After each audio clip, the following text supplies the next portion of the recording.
and welcome to Women Rising Together. We are Sarah and Linda, and we just want to say thank you for joining us on our Facebook Live today. We really appreciate you coming in and giving us a listen. If you enjoy what you hear, share, comment, like, follow, But today we are talking about being right or being happy. This is one of my favorite topics, not because I like it, because I kind of like being right, but because it's so important. And we get so attached to the way we see things and the way we do things that we don't let in opportunities for there to be other things to happen. And we create this tension. And one of the things I've been noticing is there's so much tension right now in families and friends online, including with people who are really unexpected. There are a couple of Facebook groups I'm in that are women oriented, and I am stunned at the way people treat each other, and that doesn't matter what the person posted. This other person comes in with a need to be right about whatever it was that person posted and doesn't even ask any questions. And so that really made me think about, on our way to a post-pandemic recovery, what is it that we need to do to feel happier? And our attachment to being right is probably not one of them.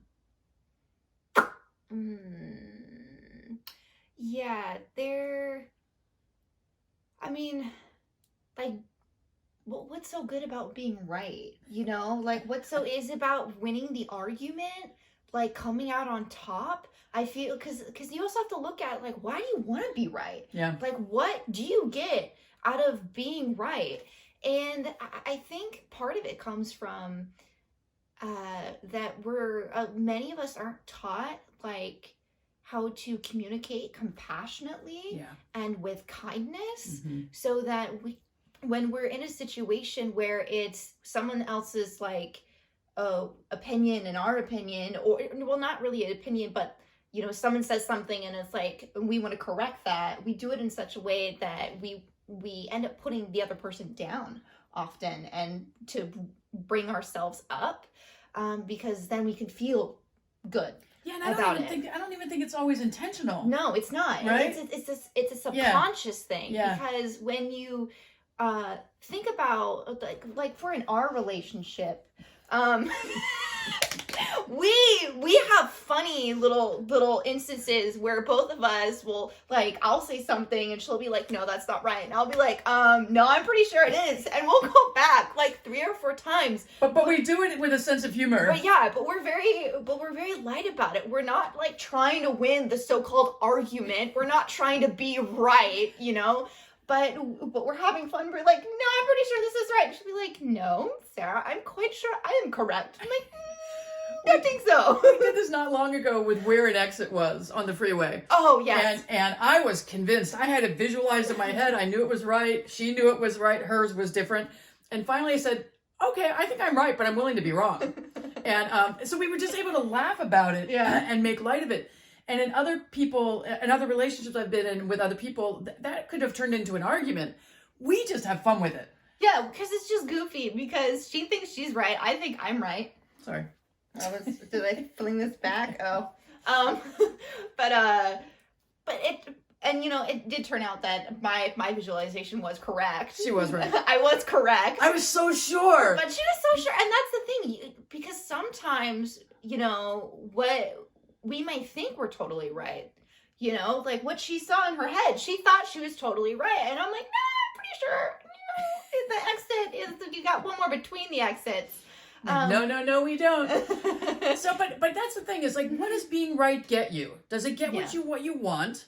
Like in that situation, we decided to just have fun with it, because time is going to tell which one of us was correct in our memory. We'll get the answer in like 30 seconds. That's right. When we get to where the exit's supposed to be. That's right. So what does it get you to be right? Is it about control? Mm-hmm. Is it about superiority? Is it about being better than? So in any place that's showing up in your life, like, what's it meaning to you? So if you need to be right in an argument with your child, with your spouse, with your coworker, with your boss, take a breath and think, oh, why am I attached to this?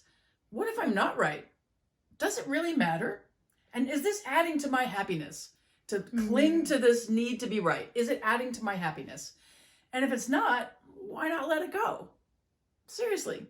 Like, what's so hard about letting it go when we want so much to be right? And this used to be a much bigger issue for me because, honestly, I was raised in a family, Sarah's spent a lot of time with them, where being right is an art form. And in my family, and I'm so different now because I've lived far away for a long time, and I've had to adapt to a West Coast vibe. But in my family, is the louder you get, the more you say it, the more right you're going to be, and you just like take over the conversation.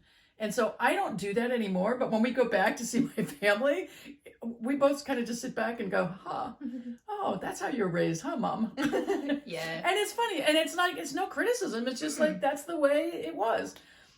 So where is it showing up for you, and what does it mean, and why does it matter? So do you have places where being right matters to you? Like, do you sometimes like to feel like you know more than a friend, or that you are you're right about how to spend money, or any of those kinds of things?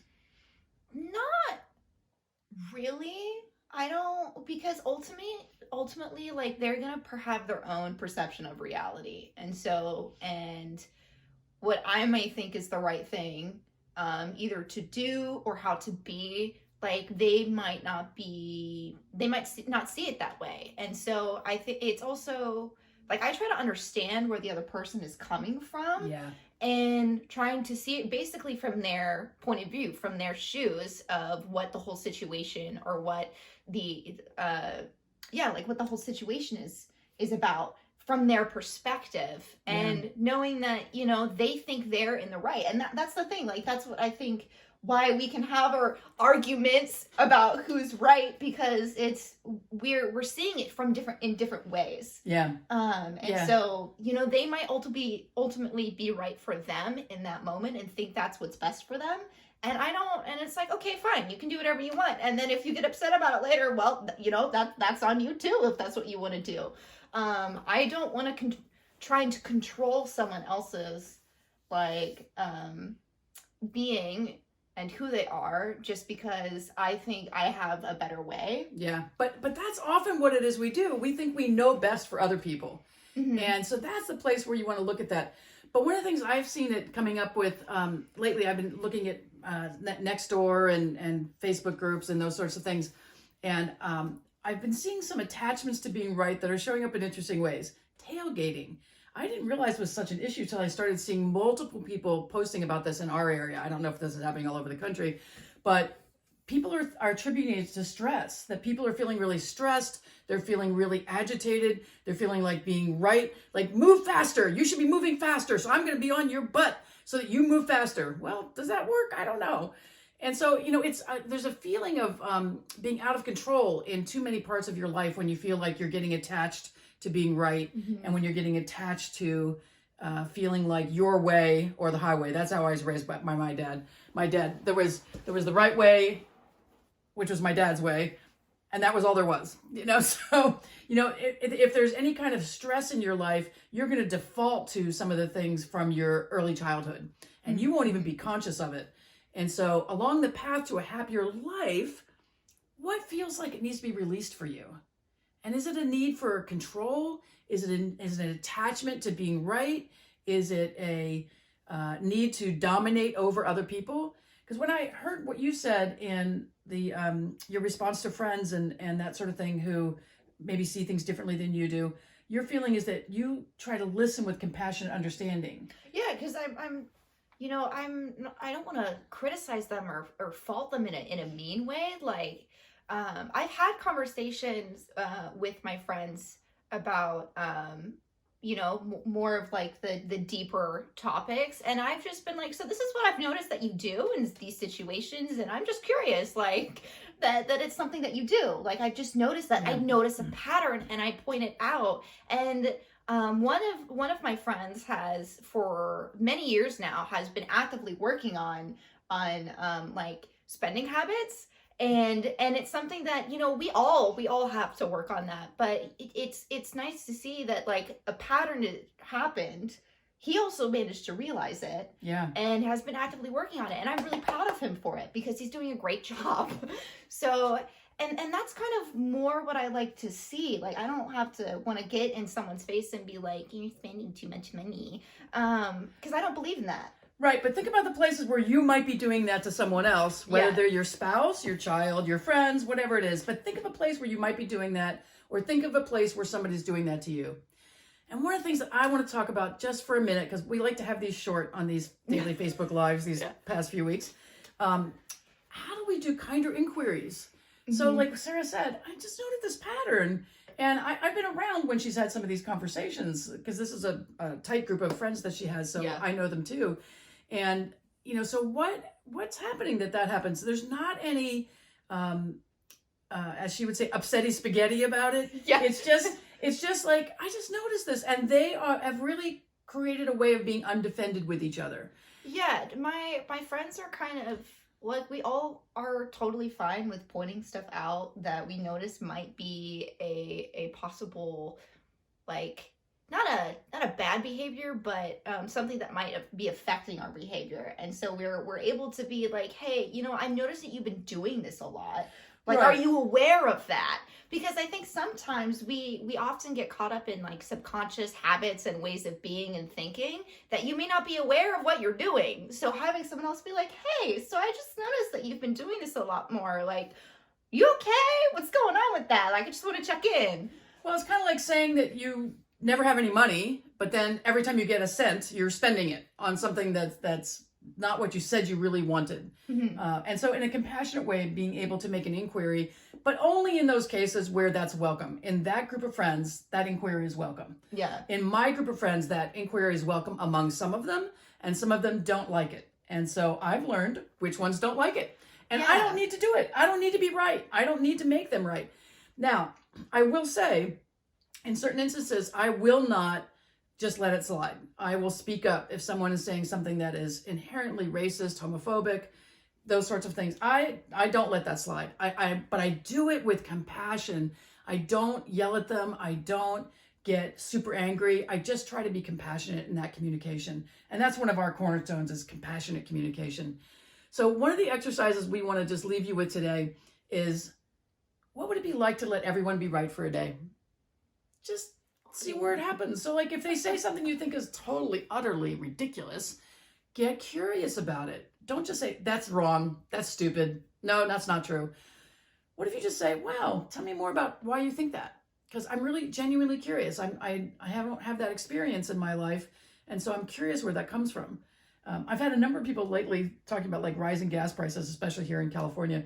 And they said, well, gas prices, once they go up, they never go down. I'm like, that's just not true. But I don't say anything. I just, I want to start compassionately communicating and go, wow, really? Is that your experience? Because I remember when gas prices were here in this period of time, and then they went to here, and then they're here. So I do think they kind of go up and down. So what's your experience that whenever any price goes up, it never comes down? Because sometimes it's just a reflex reaction people have to things. Yeah. That, the last time, as the prices go up, they're remembering the last time the prices go up. So, like, they're feeling like the prices never go down. They just continue to go up. But, Then they'd be $500 a gallon by now if that were true. Yeah. So we just want to say, in order to rock your post-pandemic comeback, whenever that may be. Whenever that is. We're just in the midst of a surge here, back to mask mandates and restaurants closing and other places going back to outdoor dining only. So, to really rock that comeback, whenever that is, you really need to get in touch with the things that are in your way of being happy. And so we invite you to join us for our podcast event coming up starting tomorrow. And we'll put a link in the comments. And until then, we love you. Mwah.